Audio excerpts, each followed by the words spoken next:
another great day here on the Sunshine Coast, Queensland, Australia. It's Bill and Rosalie Furler. Welcome to Church on the Beach. And we're still walking for life. Remember, we're on our way to hot springs. Who loves to walk by the seaside? The great walker himself, that is Jesus, loved to walk by the seaside.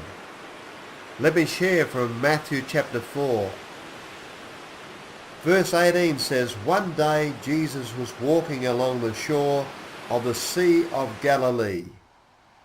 He saw two brothers, Simon, also called Peter, and Andrew throwing a net into the water, for they fished for a living. Jesus called out to them, 'Come, follow me, and I will show you how to fish for people.' And they left their nets at once and followed him. A little further up the shore, he saw two other brothers, James and John, sitting in a boat with their father. They were repairing their nets, and he called them to come too. They immediately followed him, leaving the boat and their father behind." That's exciting. You never know what's going to happen walking by the seaside. The Lord Jesus was way up in this area when he had an urgent message. The message was from his very good friends, Mary and Martha. Now you'll need to check out the story for yourself in John chapter 11. The message was their brother Lazarus was sick. But when Jesus heard about it, he said, "This sickness will not be unto death.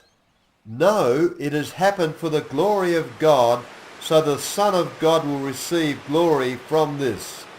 So although Jesus loved Martha, Mary and Lazarus, he stayed where he was for the next 2 days. Finally, he said to his disciples, "Let's go back to Judea."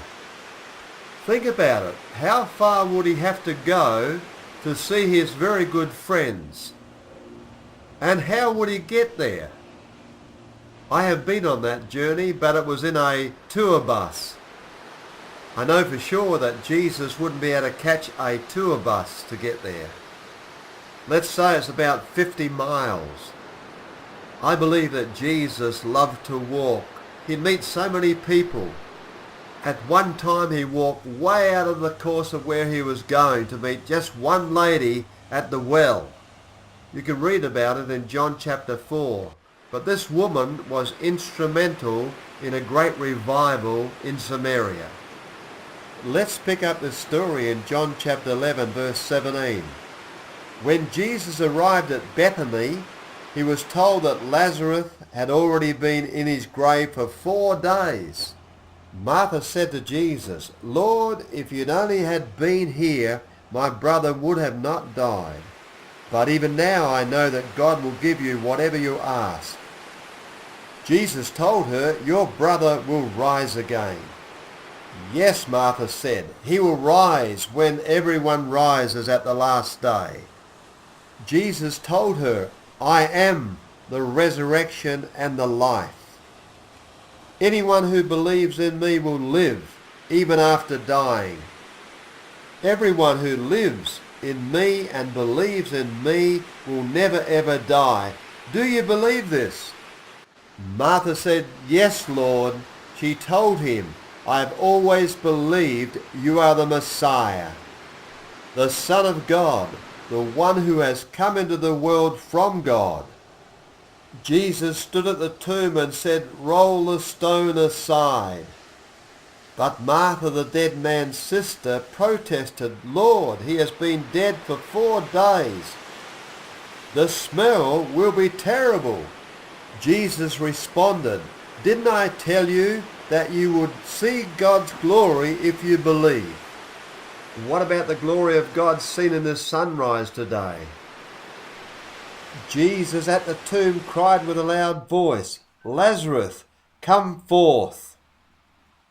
And he who had died came out, bound hand and foot with grave clothes, and his face was wrapped with a cloth. Jesus said to them, "Loose him and let him go." Remember, Jesus said, "I am the resurrection and the life. Anyone who believes in me will live, even after dying. Everyone who lives in me and believes in me will never ever die." Do you believe this? Do you believe that Jesus is the Christ, the Messiah, the Son of the living God, and that he died for you on the cross?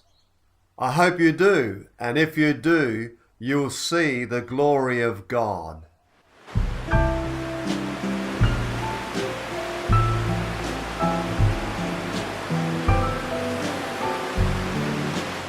Hey, be blessed.